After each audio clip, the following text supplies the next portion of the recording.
Newton Raphson method में अब हम पढ़ेंगे, मैं बना रही हूँ आपका प्रोग्राम, स्टार्ट करती हूँ। Include conio.h include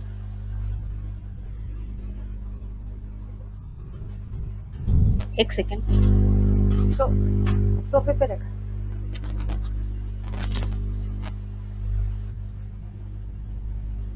include stdio.h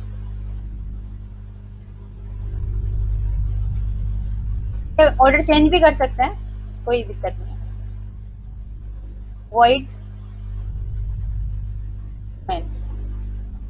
अब इससे पहले हमारा एक कमांड आएगा, वो है डिफाइन, है ना। क्या होगा कि आपको जो क्वेश्चन दिया जाएगा उसमें एक इक्वेशन दी जाएगी, एक पोलिनोमियल दिया जाएगा, ठीक है।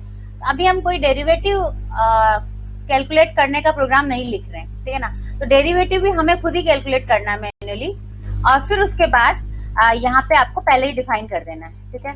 तो यहाँ पहले तो हम फंक्शन को डिफाइन करेंगे। डिफाइन का मतलब हम उसे बताने वाले हैं कि हमारा एफ क्या है। तो ये जो एफ है ये क्वेश्चन में गिवन होता है।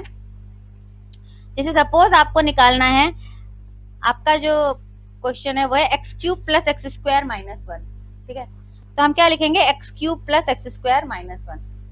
तो यहाँ पे हम लिख देंगे एक्स क्यूब को x cube plus F x लिखना भूल गए। डिफाइन एफ एक्स में हम डिफाइन कर रहे हैं, तो यहाँ पे एफ एक्स लिख देंगे, ठीक है। डिफाइन करके एफ एक्स करके फिर स्पेस दे देंगे, और फिर अब ये x cube plus x square, आप इसको सॉल्व करना चाह रहे हैं, तो आपको सॉल्व करना है वो आप यहाँ पे फंक्शन बता दोगे, x square, okay, and then minus one. Cubic equation से एक फायदा है कि एक रियल रूट तो होगा ही होगा क्यूबिक इक्वेशन में। तो ज्यादातर आपको क्वेश्चन जो दिए जाएंगे क्यूबिक के दिए जाएंगे। हमने क्या लिखा है, x cube plus x square minus one. अब हमें इसका डेरिवेटिव भी लिखना है, ओके। अभी वही सारी है क्या?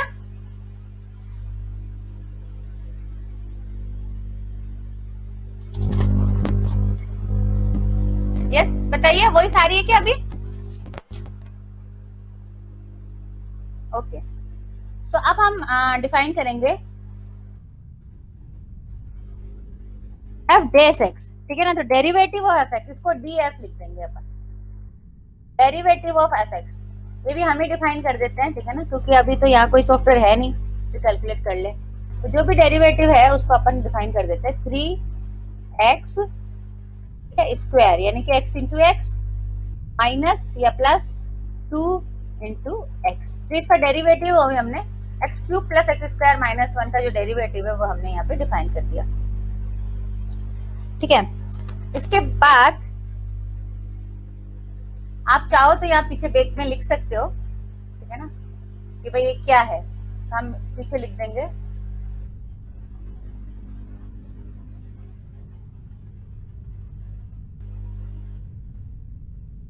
Derivative of F x. ये आप नहीं भी लिखेंगे तो प्रोग्राम में कोई फर्क नहीं पड़ना, ये आपके खुद के नॉलेज के लिए कि आप क्या करने जा रहे हैं, ठीक है। यहाँ पे डेरिवेटिव डेफिनेशन ऑफ फंक्शन,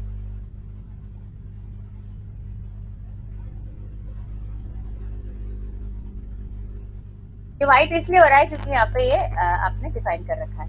तो आप चाहो तो इसको व्हाइट आप नहीं चाहते हो, ठीक है ना, तब आप एक काम ये कर सकते हो, ये जो डेटा है इसको बीच में लिख दो, पर चलो रहने दो, अगर कोई दिक्कत आएगी तो देख लेंगे। चलिए वॉइड मेन कर दिया, आप प्रोग्राम स्टार्ट करते हैं। तो ये वाला जो स्टेप है ये क्वेश्चन टू क्वेश्चन वेरी करेगा। अगर आपको इक्वेशन कुछ और दे रखी है तब उस केस में आपका ये डिफरेंट आएगा, x cube plus x square minus one different आएगा, और ये डेरिवेटिव भी उसके अकॉर्डिंग चेंज हो जाएगा, ठीक है।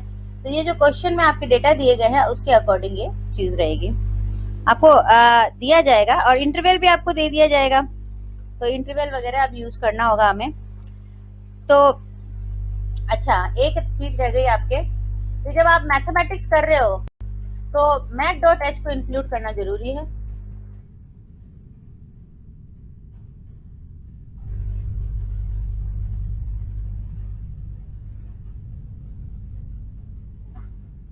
मैं ये कहना चाह रही थी कि इस चीज को आप यहाँ से कट करके और यहाँ बीच बीच में डाल दो, ताकि आपको जो है खुद को पता रहे क्या है ये। इसको यहाँ से कट कर देते हैं और यहाँ पे पेस्ट कर देते हैं।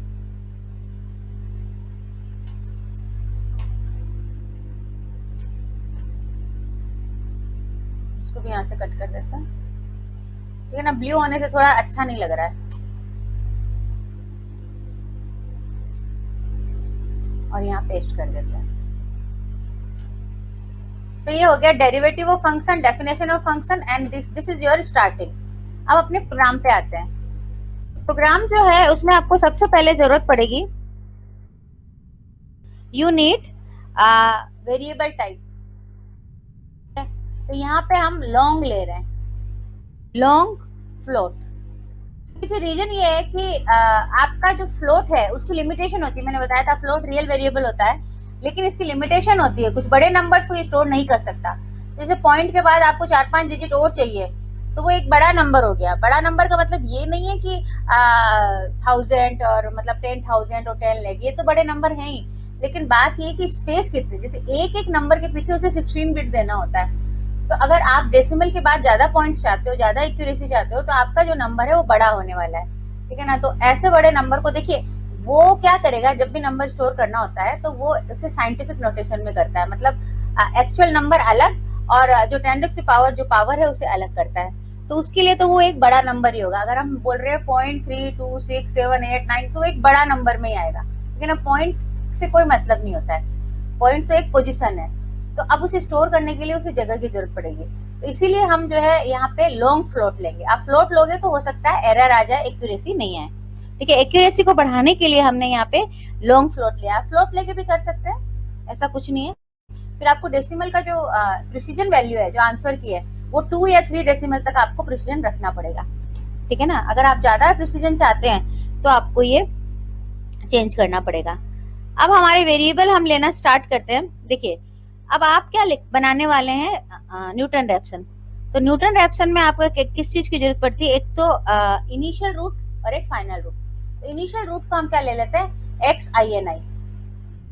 आप चाहो तो X0 भी लिख सकते हो या XINI कर दो, X0 ही ले लो, वही ठीक है। X0 लिख दिया हमने, ठीक है।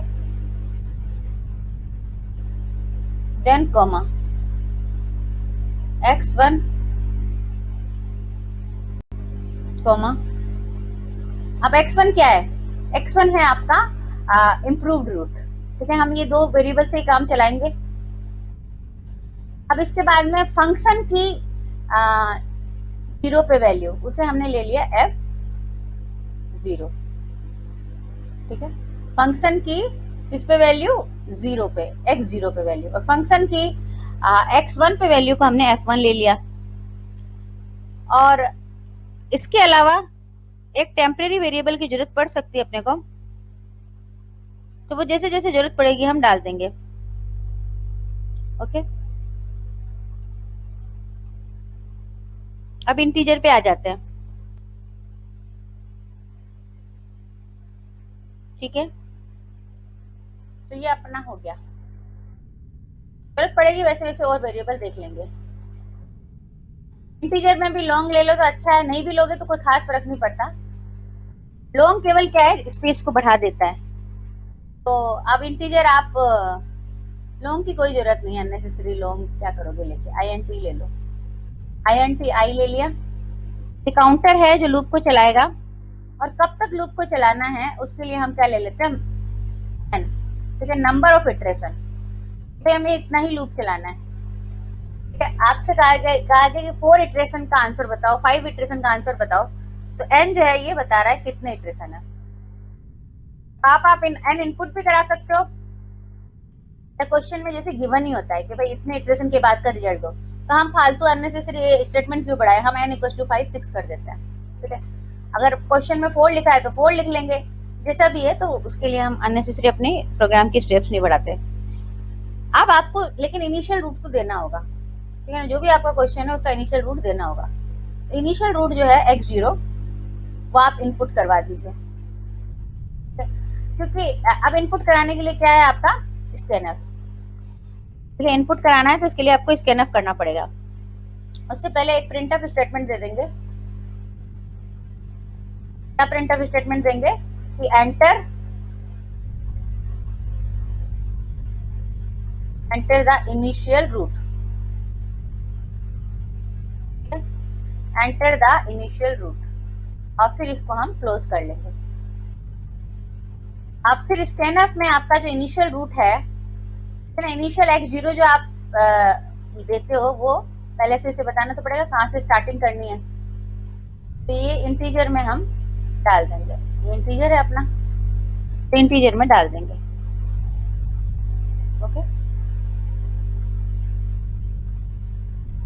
यहाँ पे आपका एम्परसेंड आएगा और यहाँ x0। क्या आपका स्कैनअप हो गया? x0 आपको पता चल चुका है। अब आपको और कुछ जानने की जरूरत नहीं है यहाँ पे, ठीक है? क्यों? क्योंकि हम जो है फोर लूप के बेसिस पे बना रहे हैं। तो फोर लूप में अब लास्ट आपका टॉलरेंस वगैरह देखने की जरूरत ही नहीं है। जब आप फोर लूप पे काम कर रहे हो तो फिर आप अननेसेसरी और वेरिएबल्स क्यों लोगे? ठीक है, वरना आप जब डू वाइल से करेंगे तो हमें कुछ और वेरिएबल की जरूरत पड़ेगी, तो डू वाइल वाला वर्जन जो है वो बाद में बताऊंगी। तो अभी जो है हमारा ये सारी एंट्रीज हो चुकी है, मतलब जो जो आपको चाहिए, एक इनिशियल रूट चाहिए था और एक आपको कितने इटरेशन कराने थे वो चाहिए था, ठीक है? अब हम सीधे अपने प्रोग्राम पे आते हैं, मतलब एक्चुअल जो बॉडी है प्रोग्राम की, जो आपका न्यूटन रैप्सन मेथड है वो क्या है उस पे आते हैं। तो अब यहाँ मैंने क्या लिखा, i इज इक्वल टू 0। तो ये क्या है, काउंटर की इनिशियल वैल्यू। जो काउंटर आप ले रहे हो, फोर लूप के बारे में कल एक्सप्लेन किया था, जो क्लास में थे उनको समझ में आ गया होगा, जिनको नहीं समझ में आया वो मेरे चैनल पे जाके देख सकते हो। i is less than is equal to n, ठीक है? तब तक आपको चलाना है। अब 0 से अगर आप स्टार्ट कर रहे हो तो n ही ले लो, ठीक है? n बार चलाना है, तो 0 से स्टार्ट करते 0 1 2 n-1 तक आपके n इटरेशन हो जाएंगे, ठीक है? तो हमें i 0 से स्टार्ट कर रहे हैं तो हमें केवल n से काम चल जाएगा। आप या तो फिर 1 से स्टार्ट करते हो तो इक्वल टू लगा लो, वो आप पे डिपेंड करता है, ठीक है? ये तो काउंटर है। And then i plus plus, plus plus का मतलब होता है i is equal to i plus 1। i plus plus का क्या मतलब होता है, i is equal to i plus 1। इसकी जगह हम i प्लस प्लस भी ले सकते हैं, ठीक है? अब ये लूप का ब्रैकेट स्टार्ट होता है। अब मेन बॉडी स्टार्ट होगी आपकी, ठीक है ना? तो अब आपका क्या करते हो, आप सबसे पहले क्या करते हो, फंक्शन की इनिशियल वैल्यू निकालते हो, ठीक है ना? फंक्शन की इनिशियल पॉइंट पे वैल्यू निकालते हो, तो वो कैसे निकालोगे, f ऑफ x0, ठीक है? अब आपको लग रहा है कि ये भी f, आप चाहो तो इसको कैपिटल F भी ले सकते हो, ठीक है? स्मॉल f भी ले लोगे तो कोई इश्यू नहीं है। f0 is a different variable and f is different variable, तो कहीं कोई दिक्कत नहीं है। x0 पे निकाल लिया। अब इसी पे आप क्या निकाल लेंगे, डेरिवेटिव भी निकाल लेंगे, ठीक है? तो डेरिवेटिव मतलब df, हमने क्या ऊपर f1 डिनोट किया है, f1 डिनोट किया था, f1 ले लीजिए। f1 आपका हो जाएगा df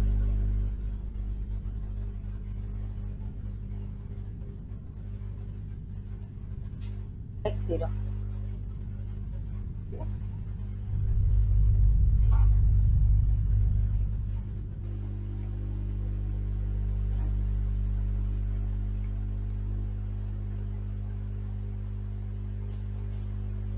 आपने इसका डेरिवेटिव निकाल लिया। अब उसके बाद फॉर्मूला, फॉर्मूला आपको पता ही है क्या होता है, x1 क्या होता है, x1 is nothing but x0 minus f0 divided by f1, ठीक है ना? ये क्या लिखा हमने कि भाई इनिशियल x और फंक्शन की वैल्यू x0 पे और फंक्शन के डेरिवेटिव की वैल्यू, ठीक है? एक्स्ट्रा लाइन आप डिलीट कर सकते हैं।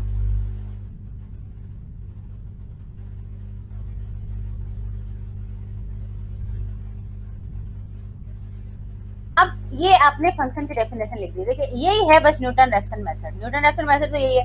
अब इसे आपको कितनी बार रिपीट करना है, कई बार रिपीट करना है, और हर बार जो है आपका x0 और x1 बदलते चले जाएंगे, ठीक है ना? तो अब x0 और x1 कैसे बदलने हैं, x0 और x1 बदलने के लिए आप क्या करेंगे, अब अपने को बदलना है x0 और x1। अब नेक्स्ट आपने x1 तो निकाल लिया, अब नेक्स्ट क्या होता है, अब x1 पे कैलकुलेट करना होता है। तो हमारा जो है x0 अब क्या बन जाएगा, x1 बन जाएगा।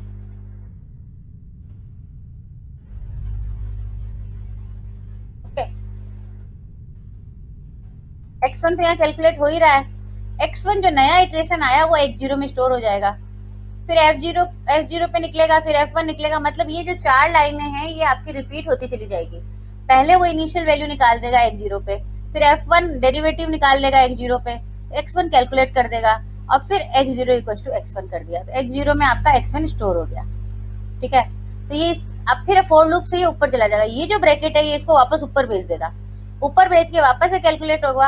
अरे कितनी बार काम होगा, 5 टाइम्स, और 5 टाइम्स के बाद जो इम्प्रूव्ड रूट आ रहा है वो आपका किस में स्टोर है, x0 में। ठीक है ना, x0 और x1 सेम हो जाएंगे लास्ट में, तो जो x0 है उसको अगर हम प्रिंट करा देंगे तो हमको क्या मिल जाएगा, आंसर मिल जाएगा। ठीक है, और कुछ करने की जरूरत नहीं है। Print f the value of root after 5 iteration. ठीक है, अब आप चाहो कि नहीं 5 नहीं हम कुछ और करें, तो परसेंटेज भी लगा दो, यहाँ पे इटरेशन लिख दो। इस परसेंटेज डी को आपका एन रिप्लेस करेगा। ठीक है, और यहाँ पे परसेंटेज एफ देंगे आप। हाँ, अब इनपुट कराते समय आपका जो x0 था वो कैसा था, x0 आपका कैसा था, लॉन्ग फ्लोट था, तो यहाँ परसेंटेज डी नहीं आएगा, यहाँ पे आपका LF आएगा। ठीक है, लॉन्ग फ्लोट, लॉन्ग फ्लोट के लिए क्या आता है, LF। ठीक है, लॉन्ग इंटीजर के लिए LD आता है, तो यहाँ पे भी आप क्या लिखेंगे, LF। लॉन्ग फ्लोट लिया है तो यहाँ पे फॉर्मेटिंग स्ट्रिंग में भी इसका करस्पॉन्डिंग जो नाम है वो बदल जाएगा। ठीक, फिर कॉमा, अब पहले वाले परसेंटेज डी के लिए n है और दूसरे वाले परसेंटेज LF के लिए आपका x0 है।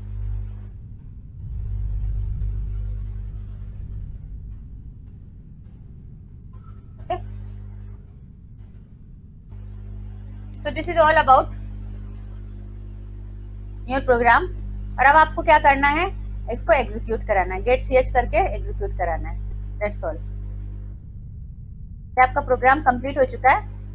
बस एक क्लियर स्क्रीन हम दे देते हैं ऊपर ताकि स्क्रीन क्लियर होती रहे,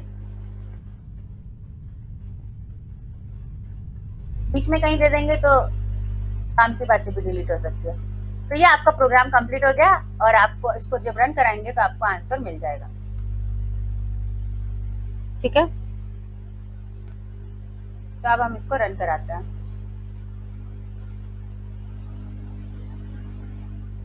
इसका नाम दे देते हैं न्यूटन रैप्सन मेथड।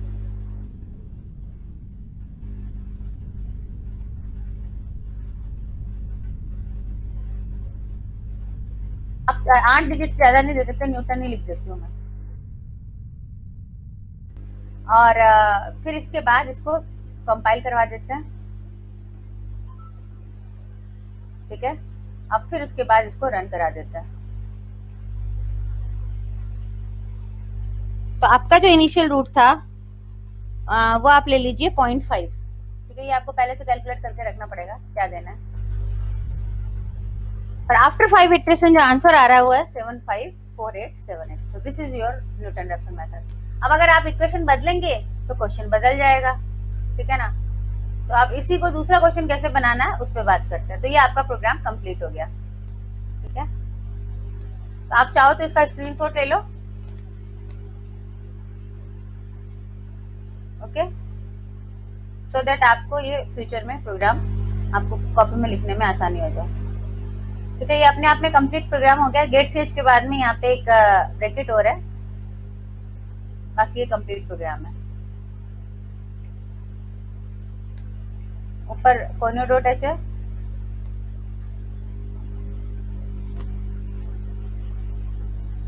तो ये है आपका प्रोग्राम न्यूटन रैप्सन मेथड।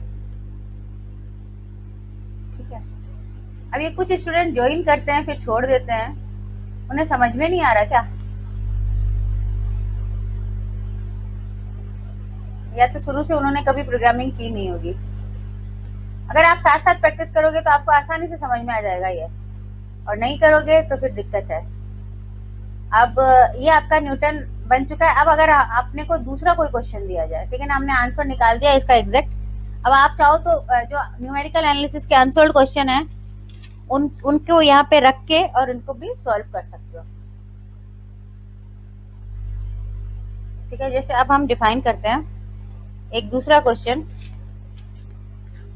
अब क्वेश्चन बदल रही हूँ मैं, ये तो इस क्वेश्चन का हो गया। अब अगर क्वेश्चन बदलना है तो आप यहाँ पे चेंज करेंगे, बाकी प्रोग्राम वही रहेगा, यहाँ फंक्शन बदल जाएगा। जैसे आपको बोला एक्स क्यूब,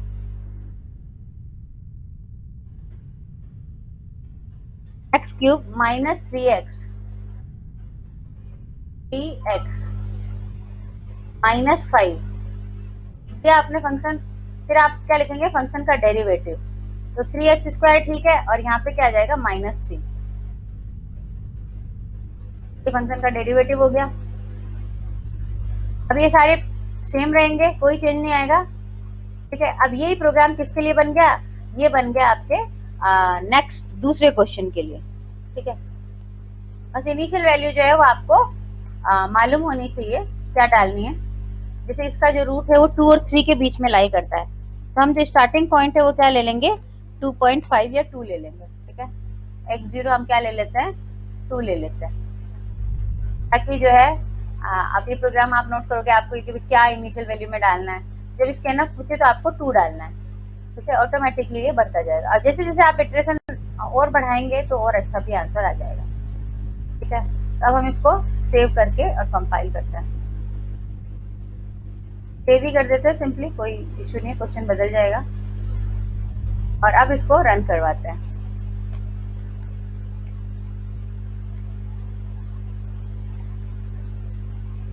आपको इनिशियल वैल्यू 2 देनी है, इनिशियल वैल्यू हमने 2 दे दी, तो ये आपको आंसर मिल गया 2.27909, ठीक है। तो ये आपका आंसर आ गया, ओके।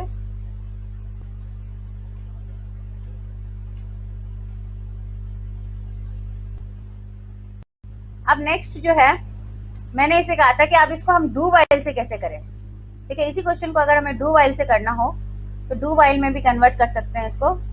यहाँ क्या होगा, डू वाइल में आप जो है, आप ये चाहते हैं कि जब आंसर वाकई में आए तब क्वेश्चन रुके, ठीक है। तो हम क्या करेंगे, काउंटर वगैरह तो रहने देंगे,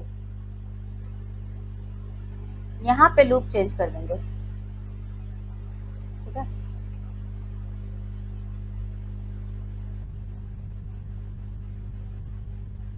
इसे हम चेंज कर देंगे, यहाँ क्या लिख देंगे, डू डू लिख देंगे सिंपली, ठीक है। अब फिर यहाँ नीचे कीर्ति, जस्ट ए मिनट,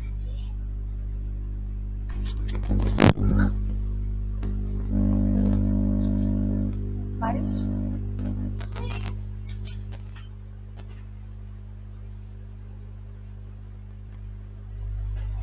हाँ तो मैं बता रही थी कि यहाँ डू लिख दिया और यहाँ हम फाइल लिख देंगे, वाइल। वाइल, वाइल के साथ क्या आता है, एक कंडीशन आती है, तो वो कंडीशन आप क्या करेंगे, आप ये डिफरेंस जो है उसको नोट कर लेंगे, ठीक है ना। इसका जो डिफरेंस है उसे हम ई से डिनोट करते हैं, एरर। और एरर की वैल्यू हम क्या दे देंगे, absolute value of x0 minus x1। Absolute value के लिए FABS होता है, आई थिंक FABS ये फंक्शन है जो x0 माइनस x1 की जो वैल्यू है, उसकी जो एरर है उसको उसकी पॉजिटिव वैल्यू दे देता है, ठीक है। आपको पॉजिटिव वैल्यू चेक करनी है एरर की, जो भी डिफरेंस है वो नेगेटिव भी हो सकता है, पॉजिटिव भी हो सकता है। हमें पॉजिटिव वैल्यू चाहिए, इसलिए हमने क्या किया, इसमें FABS लगा दिया, ओके। फिर इसके बाद क्या करोगे आप,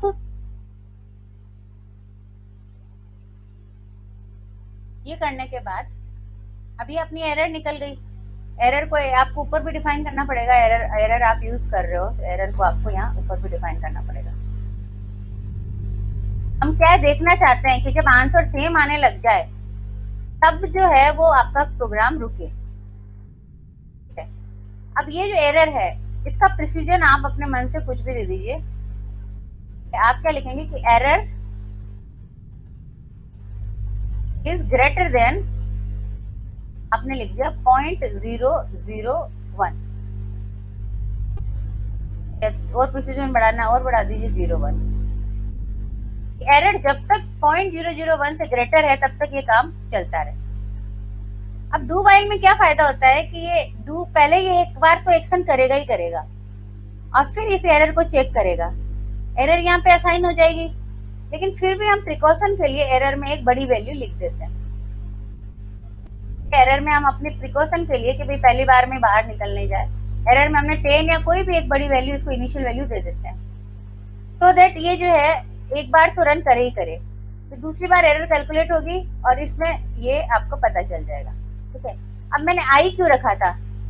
आई इसलिए रखा था कि मैं जो है i+1 कर दूंगी, मुझे ये पता चल जाएगा कि कितनी बार में जो है मेरा काम हुआ। ठीक है, कितनी बार अपना जो है इटरेशन चला, और आई की इनिशियल वैल्यू क्या कर दूंगी मैं 0, अपनी कन्वीनियंस के लिए कि हमने कितने इटरेशन के बाद हमें एग्जैक्ट रिजल्ट मिला। और अब ये जो n=5 है इसका कोई रिक्वायरमेंट नहीं है, n को हटा दीजिए। अब क्या होगा कि जब ये प्रिंट ऑफ करते समय हम कह देंगे आफ्टर इटरेशन, तो ये n आ जाएगा, n की जगह अपने i आ जाएगा, क्योंकि कितने इटरेशन के बाद आपका काम हुआ, तो i इटरेशन के बाद जो है वो आपका काम हुआ। और x0 आपके रूट डिफाइन हो ही रहा है, बाकी कोई फर्क नहीं आएगा। ठीक है ना, अब ये डू वाइल से प्रोग्राम बन गया।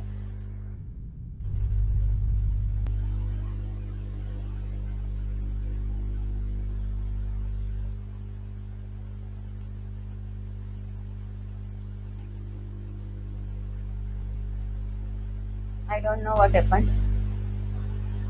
Okay.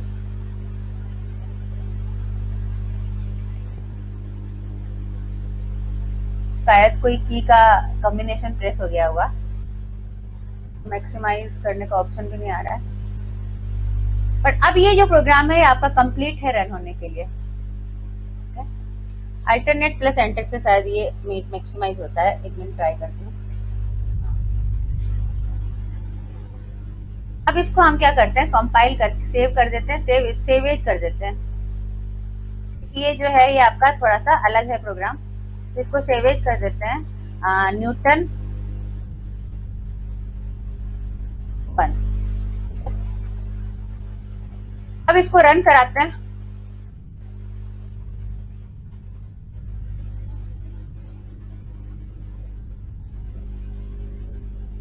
एक स्टेटमेंट लगाया नहीं, हाँ डू वाइल के बाद में आपका एक स्टेटमेंट सेमीकोलन लगता है। जनरली किसी भी लूप के बाद नहीं लगता है, पर इसमें लगता है, तो हम सेमीकोलन लगा देते हैं। वाइल जब यहाँ वाइल एंड होता है, इसके बाद ये एंड हो गया, तो इसका एक सेमीकोलन लगता है।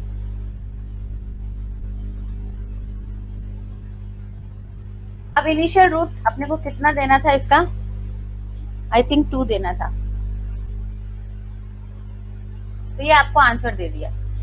ओके, कितने इटरेशन के बाद आंसर आया, 4 इटरेशन के बाद। ठीक है, अब हम इस प्रोग्राम को वापस चलाते हैं, और इस बार जो है मैं इनिशियल रूट कुछ आसपास देती हूँ। ठीक है ना, कुछ अलग देती हूँ।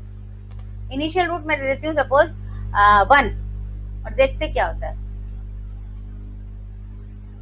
तो 1 के बाद आपको कुछ नहीं मिला, 1 के आसपास कोई रूट नहीं है, कुछ इनफाइनाइट का कुछ इस चक्कर पड़ रहा होगा। अब मैं देती हूँ 3, तो 5 इटरेशन के बाद आपको ये रूट मिल गया। तो इससे आपको ये भी पता चल रहा है कि कितने इटरेशन लगे। पहले तो हमने नंबर ऑफ इटरेशन जो है, नंबर ऑफ कितनी बार चलना है वो फिक्स कर दिया था n, लेकिन इस बार हमें पता चल रहा है कि कितने इटरेशन के बाद हमें आंसर मिल रहा है। कर आपको क्या करना, वो इनफाइनाइट आपका जो डेरिवेटिव है ना f1, उसकी वैल्यू इनफाइनाइट चली जाएगी, होगी कुछ इस तरह की सीन हुआ होगा, 0 हो गया होगा f1 0 होने की वजह से आप जो है जब भी f1 0 होगा ना, तो ये वैल्यू नहीं देगा x1, ये कुछ भी नहीं देगा, क्योंकि आपका f0/f1 इनफाइनाइट बन जाएगा। तो आपने देख लिया कि 2 और 3 पे, 2 पे तो आपको 4 इटरेशन पे मिल रहा है, और 3 जो कि दूर है। अब अगर अपन सपोज 2.5 दे, तब देखें क्या होता है। तो इस तरह से आप अलग अलग वैल्यूज दे सकते हैं। क्या आ गया था 2.5।